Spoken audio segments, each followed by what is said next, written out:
Hello everyone, my name is Brian Alderman and welcome to my course, Planning Office 365 Workload and Application Deployment. I am a Microsoft MVP, I'm an MCT, a Microsoft Certified Trainer for 22 consecutive years, so I have lots of training under my belt.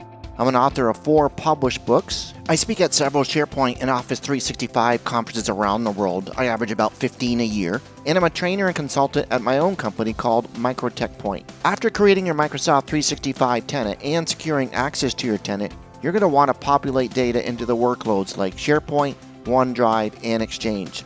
Often this data already exists on premises and you'll need to migrate it to these workloads. In this course, you'll learn about the different workloads, options to migrate to these workloads, what the hybrid configuration considerations are for them, and how to manage application deployment of applications like Office 365 ProPlus.